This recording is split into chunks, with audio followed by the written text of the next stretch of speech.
Welcome to the Cell Soul Source podcast. I'm Jackie, a chiropractor, yogi, and Akashic reader, and I'm here to activate healing in light workers of all kinds so they can serve from an empowered place and fulfill their purpose with ease, awe, and wonder. Today I have a wonderful guest with me. Her name is Lauren Fedak. She uses human design and is an Akashic record reader. So just for some context, Lauren and I met when we were both learning how to read the Akashic records, and we've kept in touch ever since. And human design has been a really big part of my journey, but I never speak about it because I don't feel like I'm qualified to speak about it. I can tell you things about my own chart, but not other people's. So I wanted to bring Lauren on and share some expertise about human design, but also Lauren's journey. So, Lauren, welcome to the podcast. Yeah. Hi, Jackie. Thank you so much for having me. I'm super excited to be here with you. Well, again, just for some context, I reached out to you and asked you to look at my chart in relation to the podcast. Was my speaking in public about my experiences, part of my chart? I was just curious. And you very kindly came back to me and gave me some absolutely amazing insight. So we'll go into that later, but just to start, why don't you share with people how you got into human design yourself? Yeah. Oh boy. Okay, where do I even start? It was probably about 4 years ago now. My When I was pregnant with my first child. Um, I definitely had an idea of, what motherhood is going to look like or how a child could change your life and whatnot. And everybody can tell you all the things until you actually have a child. And I know that's super cliche to even say, but it's so true. And when I did have Gia, my whole life I felt like flash before my eyes in terms of all the possibilities, all the coulda, shoulda, wouldas as well. And I went into this, I guess it was some sort of depression or uh, postpartum depression where I just really started to lose my identity and I Mm. started feeling like I was on that hamster wheel. Like, okay, I have to do this now. I should do this. And it wasn't so much the fear of, having the child or if I was going to be a good mom or, their future growing up, things like that. It was more so, it sounds really self-centered to say in a way, but it was really so, well, what about me? That was Yeah. more of the feeling that I had. Yeah. So then it took me down a spiral of, okay, maybe if I just see what my purpose is, or if I tap into, God or spirituality or something, maybe I can find answers. Because I grew up Catholic when I was younger, my parents, we did the whole church thing and going to Catholic school, but I never really believed in any of it or Mm. anything. So really lost sight there. But after having a child, I felt like I was gravitating back to that, but more so again, like the spirituality route. So I did all the types of readings. I've done the cards, I've done the astrology reading, I did the past life regression. I feel like I did all the things. And then I ended up discovering human design. And that's when I felt like it was my aha moment of like, okay, something's here. Like I can find something here within this modality, within this tool to get me back to or that feeling of stability of self again Yeah. versus I'm a mom now and now my whole world is centered around my child. And even though it very much is, there's also that part that is very much wanting to be centered around myself at the same time. So I Yeah. feel like definitely losing that identity when having my first child, I was able to discover it in some way as, the human design being the catalyst to all the work that I've put into myself and continue to do every day. Very grateful for human design for allowing me to discover myself in a very energetic and specific way. Yeah. Yeah, it does sound like you were searching for who you are in all of this big change. And I'm just interested and curious for my own understanding. When I first looked at a body graph chart, I remember we were in the clinic, there were three of us, and I pulled three charts and I managed to decipher, one was a manifester, one was a projector, and I'm a manifesting generator.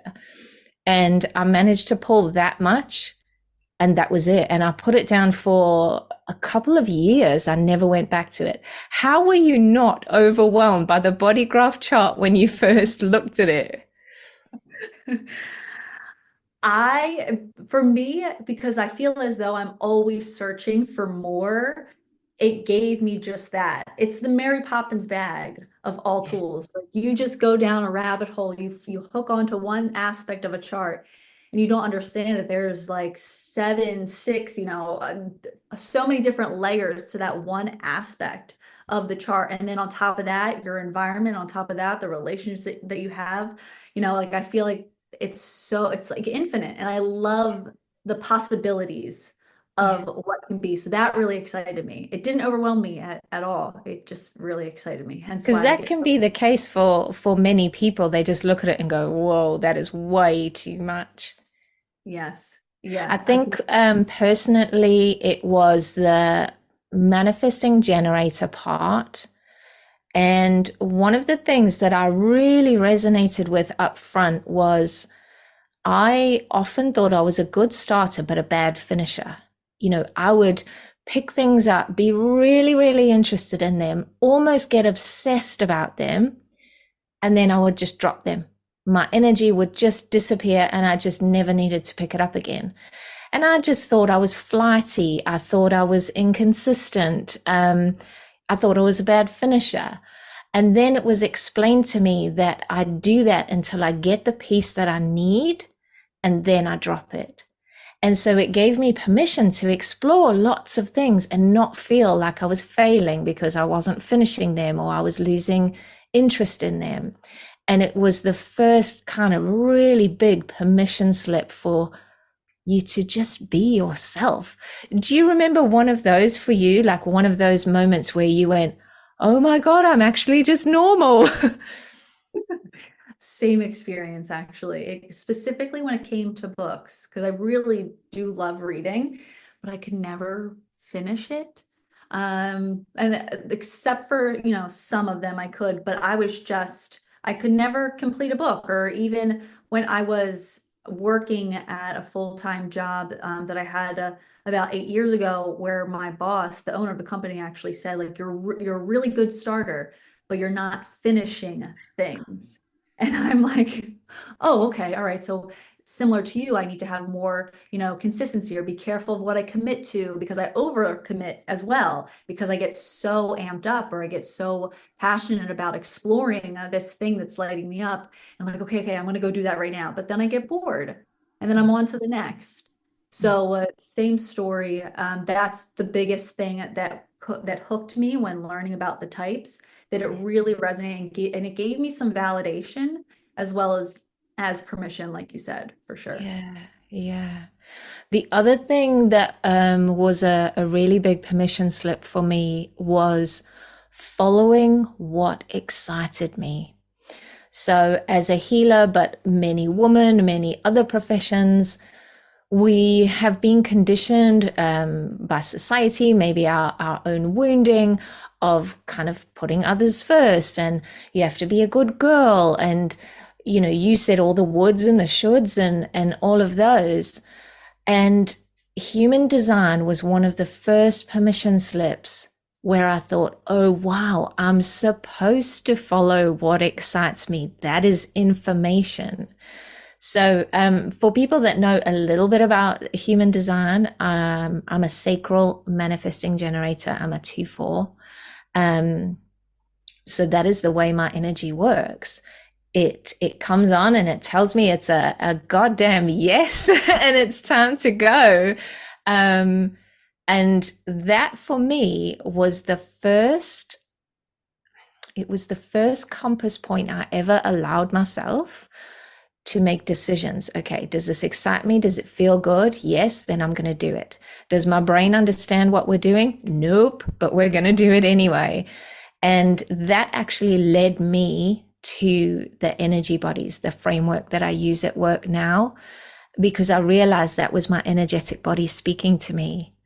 So I think you're different. I think you're an emotional. Yeah. Yes, yes, I'm a 2-5 emotional manifesting generator, and the difference is there. And it's beautiful that you're using your bodily responses in your work, in your energetic bodies, because it makes sense for a sacral to be able to really tap into their body because you have that gut reaction of like, yep, nope, uh-huh, uh-uh.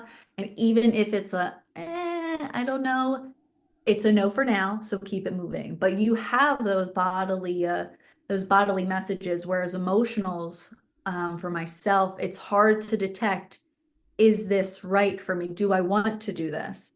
And for emotionals, it's very much over time. So as a manifesting generator, being the fastest of the type, so to speak, because we want to move, move, move, having an emotional authority on top of that, where you make your decisions, how you tap into that, it slows the manifesting generator down. So it's kind of like this dichotomy of like wanting to go fast, but you have to ride out your emotions. You have to ride out the Mm. spectrum of Yeah. when, before you decide. So being able to understand, like in the moment, there's really no truth in the now, in terms of if you really want this or if you don't really want this. You kind of have to wait, you have to gauge and experiment, with a couple of days, a few hours, a couple months, depending on, the intensity or the severity of the decision. Needing Yeah. to be giving yourself time is really important for emotional Yeah. authority. And that was, I mean, I have a great relationship anyway, but that was really useful for me to understand because I can be quite black and white. Yes, no, the answer is obvious. Yes, we're going to do it, or no, we're not. Whereas my partner is an emotional um, MG as well. And when I learned that, it gave me so much more grace with him because say for example, I'm just making this up, this is a rubbish example, but say for example I said, shall we go out for dinner tonight? And his instant response would always be no.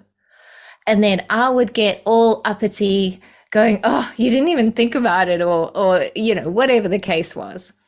And then he'll go away, he'll go through his wave, he'll kind of get neutral, he'll kind of get as certain as he can possibly get. And then he'll come back to me and go, where were you thinking of going for dinner? So before I knew that, I used to kind of get all emotional and I used to label it and I used to make up stories. Whereas now I know not to do that. Like, don't take his first response. And then he'll go away, he'll go through everything he needs to go through, and then he'll come back to you when he's ready. So that has just been so wonderful for us to know about each other. And he knows for me, if I'm unsure, the way it works for me is if I don't have enough information, I won't be able to make a choice. And the very first time I noticed it, somebody was speaking to me and I just stopped. Like I had no wisdom. I couldn't find words. I didn't know what to say. And something in me went, say more. And then they carried on speaking. And then I went, oh, okay, this is the answer, blah, blah, blah, blah, blah. But exactly what you're saying, if I don't have enough information, then I can't find the answer in my body. So now he knows, ask me a yes, no question, and then that'll get me going as well. So to know your partner's design as well is amazing. How has that Yeah. helped you guys? Uh, for me, it has brought in so much patience, a lot of awareness. I think with human design, if we're going to take one thing away from human design in general, because even though it is this energetic blueprint, as they say, they're just, certain aspects and parts of the whole piece. It's not necessarily telling you how it works. It's just showing you areas within you of how you express. And looking at it, from a very individualized, perspective is good. But when you're in a situation, that's when you can start piecing together your design a little bit more. But I think understanding, the different elements brings awareness in super close, which naturally brings in patience because it's not going to click right away. You have to experiment, you have to give time, and you have to reflect. So the more that you do that, the faster you can accelerate your ahas or your realizations to things. Mm, I think for me, it's been a game changer in as a parent, as a wife, as a friend, as all the things, because I can see and understand where they're coming from, because of how they express themselves. It's given permission and acceptance all at the same time within a relationship. So yeah. I'm in a house full of generators. So it's very wild being around us because there's a lot that goes on, and I can see when we get super amped. But I have, as I'm an emotional, my daughter Olivia is an emotional as well, and similar to your partner, she will give me, and she's 3 now. So my oldest is 4, going to be 5 this month, and then my youngest is 3, and she gives me no right away, but then she will quickly turn around and be like, yes. Because that first moment, like in the moment, there was really no truth. So her gut response was a no, but she actually wanted it. So she's an emotional, and then my oldest is a sacral like you, but she's a generator, and my spouse Chris, he is a sacral generator as well. So they're very much in the moment. But acceptance, like it's reshaped how I view them. It's reshaped Mm, how I've interacted with them. And I think as being a daughter and coming from parents that are very much realists, very grounded, not really understanding any of this, it's given me that acceptance for who they are versus yeah. blaming or putting myself in that victimization mode, Yeah. when I start reflecting on, past lives and things like that with them. Yeah. And I'm so keen in all of the work that I do to amplify that point. Never are we blaming anybody who went before us, any of our interactions. We are just taking radical responsibility for what is ours to clean up. And I think human design is just another way that you can do that, that you can take radical responsibility. You can look at your chart and go, okay, where am I in the lower frequencies of this gate? Where am I in my shadow? And how can I jump shift myself into the gift? Um, I'm curious. I don't think I know this. Do you work with the gene keys at all? I do work with them, yes. I don't necessarily only work with the gene keys when I'm looking at someone's human design, but I do find, especially if someone is wanting to understand someone's relationship, the gene keys is actually, to me, more so of the how, and working through the different pathways within gene keys. Like if you've ever seen the hologenetic profile of yourself, you see all the arrows and whatnot, working your way through those, and you're hitting on different aspects of the human design chart. There's like this unfolding process that really helps accelerate and build momentum around what Mm, you're looking for. So I do think the gene keys are chef's kiss. They're the icing on the cake, I think, when it comes they to really are. really understanding your chart. Because remember, well, how I see it and how I've learned it is that human design, there are pieces, these are all just pieces of the puzzle, and it's put together in this chart. However, the how, I think, more comes from the gene keys. And Mm, it's interesting because I find that a lot of people want, the quick answers or the fast track, to essentially changing a behavior, to changing a lifestyle, to changing a belief system. That's, as you know, that's very complicated to do, and it is serious work, yet it's also playful work too. So it takes time to do all these things.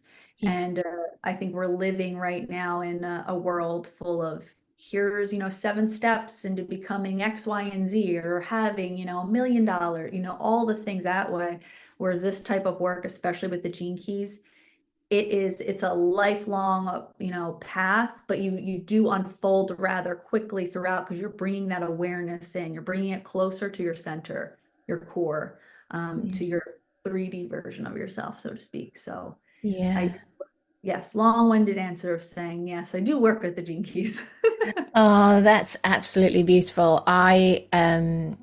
I've said it on here before and I'll keep saying it. I think the Gene Key should be a textbook in school. Even if you don't know the first thing about human design, that book is phenomenal to teach you about human behavior, how we express ourselves. It's absolutely, yeah, gorgeous. And I think those are the times that we're in. We are being called to understand ourselves. We are being called to shed the armor and the layers and the narratives, and whatever tool you choose to do that through or with. I think that is the call of our time. So you're saying to get closer to your center. I'm saying the same thing. That's to get to your bliss body. We all want to be moving through life more in our bliss body, but we're just struggling to get there because, we can't get past the density of our physical body, or our emotional body is telling us all sorts of stories. And so it can be difficult, but that's where I think we're all trying to get to, is that quiet middle space where things make sense.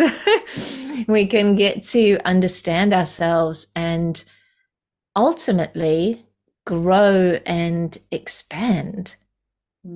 I can't agree more with you on that point. And I Mm, think that the ultimate for me is really being able to live truly authentically and truly in alignment, and to do it in a way where you don't have to wait until you get to your 30s, your 40s, your 50s to discover all the things of like, whoa, whoa, whoa.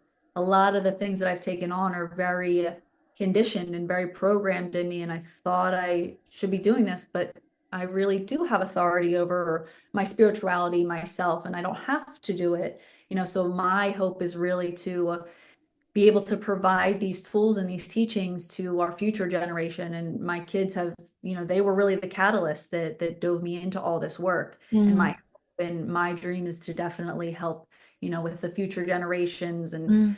parents and all the people out there that are truly looking to live authentically and what that actually means, and Yeah, to provide, tools, outlets, because it's human design is not just the answer. Gene keys is not just the answer. All of, all these things separately, they're all compartmentalized under this umbrella that actually is of the whole. And if you compound all of these tools on top of it, it really allows you to enhance. And if you're looking for that fast track, essentially, quote unquote, that is something that could really help, keep yeah, accelerating your growth in the yeah, direction your yeah. heart, wants you to go. And I think we both come from the same place where we both read the Akashic records. They are phenomenal. They have completely changed my life. But I have come from a model where people come to me looking for the answers. People come to me to do the thing to feel better. And I'm moving away from that model. And that's why I love teaching people about the energy bodies, because it's empowering them. It's showing them how to use their energy bodies so that they can leverage it, so that they can find, like you say, their authentic path, their purpose, because it's not going to look the same for everybody. So this is a way that you can start to experiment to find what works for you. And that's similar to human design. Yes, you can tap into the records, and yes, you can get extra information, but ultimately you want somebody to know their own design so that they can make their own choices and find their own authenticity.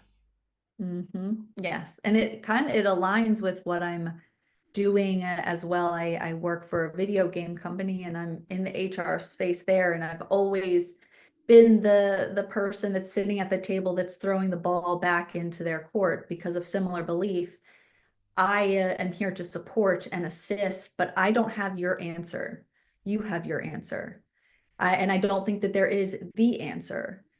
It's just an answer, but it has to come from you. I think that this external reliance on, other people giving us our validation, our worth, our power is very, excuse my French, but ass backwards. It's always been inside of us. So being able to understand yourself is to actually know yourself and vice versa. So you're just trying to find that power within, and we're all doing, this work in that way. So it really excites me. Oh, it excites me too. And, you know, my dream is to just see a world of healers who work from that place instead of, exactly how you said, looking for the external validation, having poor boundaries, the shame, the am I good enough? What if we weren't working from there, but we were working from, our genius, our authenticity? It was lighting us up. And that's kind of the mission that I'm on with healers, but it goes for everybody. And Jason and I were on the beach recently, and we were just looking at everyone on the beach, and he said, but how do you help everybody? And I said, I don't. I just need to help the healers on this beach, because there's somebody else out there that's helping the teachers. There's somebody helping the parents. There's somebody helping the kids. If we all just step up to that vision that's in your heart, it's there. And I will be the first to say that when I stumbled across that vision in my heart, I shied away. I thought, oh no, there must be some mistake. That is far too big. That must be somebody else's to do. And I had to grow, and I had to become the person who could hold that vision. And I think that's what a lot of us during this time are doing. We're going, oh, I see what I'm supposed to do. I see the change that I'm supposed to create. Now, who do I have to become to actually be able to create that change? So as fast as we are growing ourselves, we're turning around and teaching the people behind us, which is gorgeous. It's moving nice and fast, which is the way I love things to go. Preach it, sister. I totally, Mm, yeah, I definitely agree. We have to, be the change we want to see in the world. We have to lead by example. And I'm very much of the mindset of servant leadership in every aspect. And you mm. have to be able to model that, and everybody can do that. So Yeah, I everybody can do that. Yeah. as long as everyone's looking at themselves and understanding and taking accountability, full accountability of their choices, because really that's the ultimate gift. We have the power to choose. And from that choice, how are we behaving? What is our reaction and what is our response? Because that's ultimately all we're in control of. Yeah. Yeah. I'm just going to go back to the beginning where I talked about asking you to look at my chart around the podcast. So I had started the podcast, and we were just messaging back and forth, catching up. And I just thought, I wonder if I can ask you. My sacral center connects to my throat. So does that mean that like podcasting for me is a good thing in my design? And then you came back with a whole lot of things, like a whole lot of gates in my throat center, another channel explained it to me. So Mhm. while we're not looking for that external validation, while we are looking for it to come from internal, it's still wild when you can see it on somebody's chart and you went, oh yeah, well, this gate and this channel, and you're totally supposed to be talking, and this is what you're supposed to be talking about, and this is how you're supposed to be doing it. So if you just speak to that a little bit so people can get an idea of how you can drill down around a certain subject or a certain maybe challenge that you're working with at the time. Sure. Yeah. So, and I'm recalling that interaction that we had because yes, you do have a channel that's connected to your throat. So you have a 34, which is the gate of power. So it's big energy in that life force center. It's directly connected to your throat. in gate 20, which is the gate of the now. So it's very like very present. You're gonna say what you want, do what you want. It's a very impatient energy as well, but it's all about living in the present moment. So the here and now, very much. So yes, even though you do have that channel connected to the throat, you also have a channel that's connected from your spleen center, that gate 48, that's the gate of depth.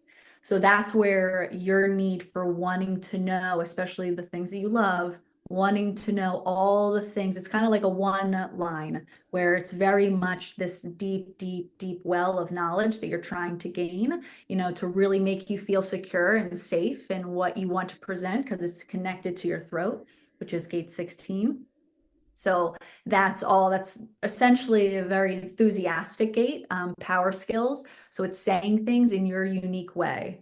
And then, so you have two gates in your throat that are activated by a channel, and then you have three that are also activated, not necessarily a channel, but nonetheless, you have five gates in your throat center, which is the manifestation center. You need to be able to get out all the energy that's inside of you out into the world for Yeah. people to latch onto or move on, whatever they want to do with that information. But that buildup is very much there for you because you also have the 62, which is all about the details of things and structuring that detail in a very simple way with that 23. So, and then you also have gate 33, which is the gate of retreat, which really needs time to reflect. So it's living the experience, reflecting on it, and sharing it.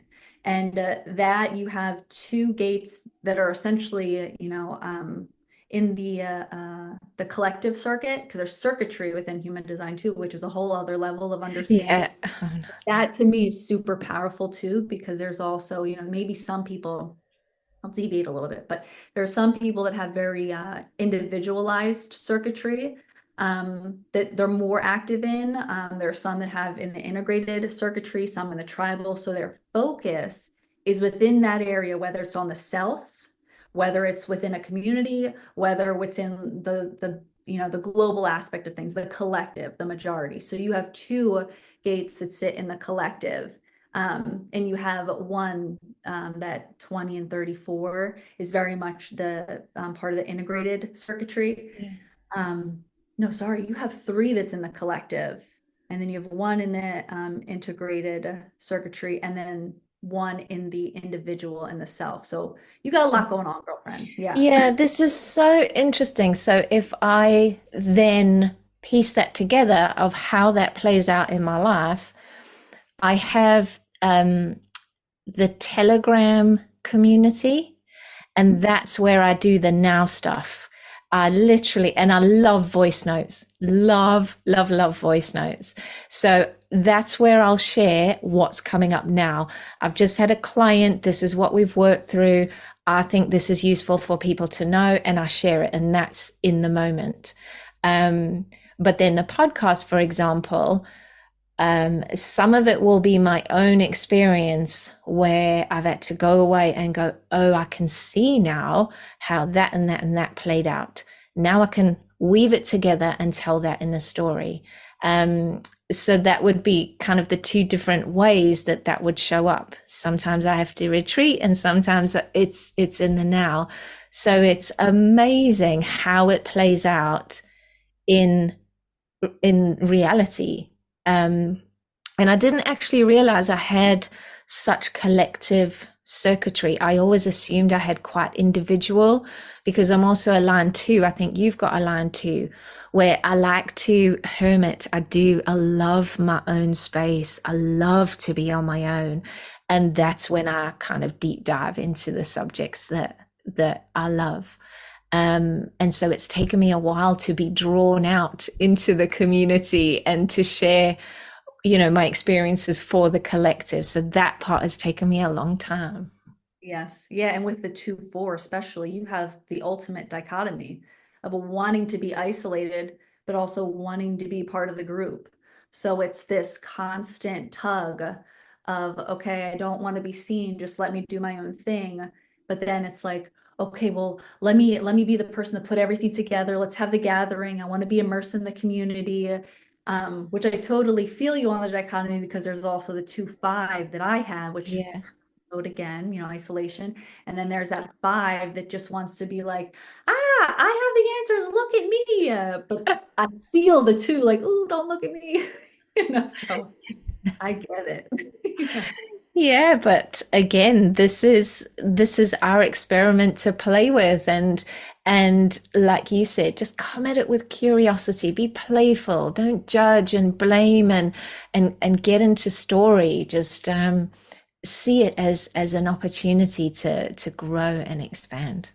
Yes. And I think to piggyback off of that too, it's very much human design has allowed me to be more of the observer, to truly sit in the observer seat because I'm reflecting more than I ever have in my life. And it was definitely hard in the beginning because you start to remember this. I don't want to I don't want to belittle it or anything like that, but it's like you think about the surface level stuff, the things that you just don't want to remember that maybe you were embarrassed by, but then you start to get into more of the deeper understanding of it, the true meaning behind it, the true lessons of it all. So there's growth and time and evolution when reflecting on all that stuff.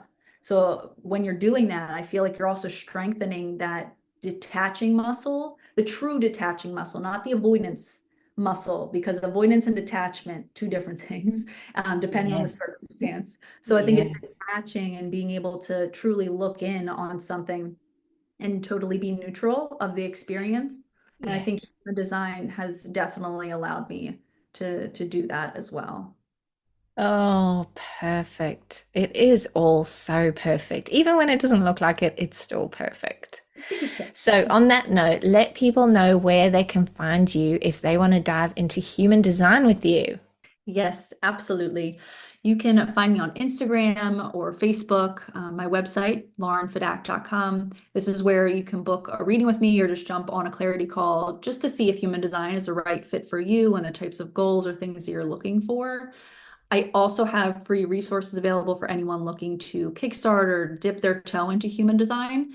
And this is where you can download a foundational report and just find guides to help you navigate sacral responses, and best decision-making methods for your particular authority. And this is where you're meant to make decisions from according to your unique energetic design.